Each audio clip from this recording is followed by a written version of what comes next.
Hey, are you practicing English and you want to speak like English speakers, like natives, but you are thinking that they are so fast, so fluent, and how can you speak like them? Believe me, you can speak like them. You can be so fluent, you can be so fast.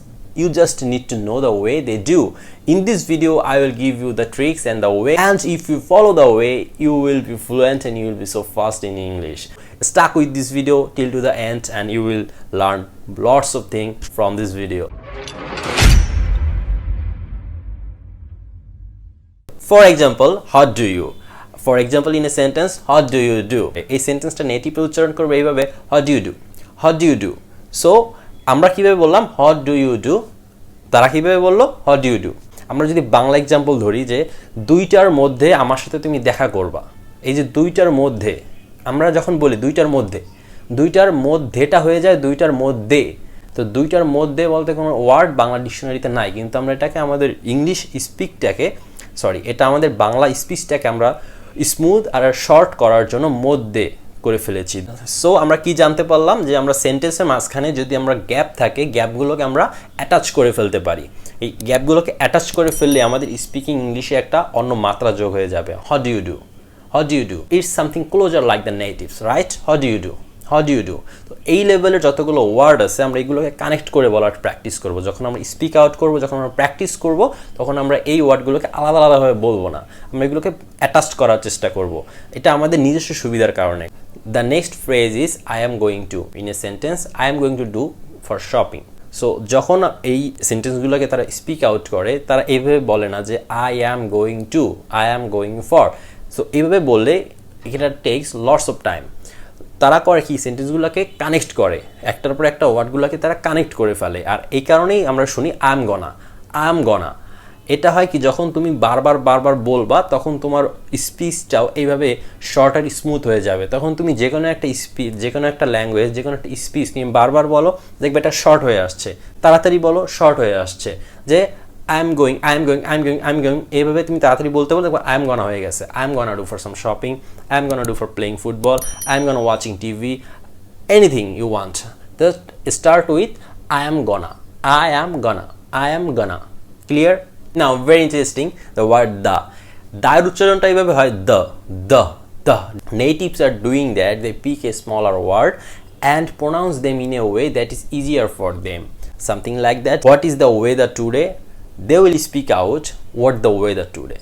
So আমি যেভাবে পিছনে যেটা বলেছিলাম, যারা ওয়ার্ডগুলোকে connect করে ফেলে, connect each word in a big word. What's the weather today? What's the weather today? What's your name? What's the name of the university? What's the name of the university? So it's a very simple tricks to be closer like a native speaker. Now for example, you, they will speak it you. Are you getting me? You. For example, do you want to go for a walk? Do you want to go for a walk? Do you want to go for a walk? You. Do you want to go for a walk? Are you getting me? Do you want to go for a walk? Do you want to have a cup of tea? Do you want to watch this movie?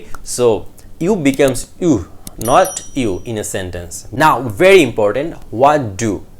When a sentence is start with what do. For example, what do you do? In this case, the native speakers invent a new sound, uch. How? For example, when they speak out this sentence, what do you do? They will speak like this, what you do. They will not speak like this, what do you do. Here they will speak what you do. So the sentence comes with a new sound, that is watch. What you do. And there is something else like this, something. The word something converted to something. Do you need something? Then let me give you something. Let me becomes let me give you something. Okay, make the concept more clear. Something to something, let me to let me. Can you give me something? Let me give you something. Okay, so here we get, can you give me something? Let me give you something. Again, for reduce the spacing between two words, here the letter T becomes to M. Let me comes to let me. Okay, let me comes to let me. It's only for reduce the spacing, reduce the time. And one more very interesting thing is the letter T sometimes comes to D. So what is the word later? Later comes to later, later, later. I'm giving you some more examples. CT, CD, bottle, bottle, butter, butter, computer, computer, daughter, daughter, 80, 80, 30, 30. So আজকের এই ভিডিওটি এই পর্যন্তই। আর এই ভিডিওটির next part পেতে অবশ্যই চ্যানেলটিকে সাবস্ক্রাইব করে দিন, বেল বাটনে ক্লিক করে দিন এবং আমাদের চ্যানেলের সাথেই থাকুন। সুস্থ থাকবেন, ভালো থাকবেন আর আমাদের সাথেই থাকবেন। ধন্যবাদ।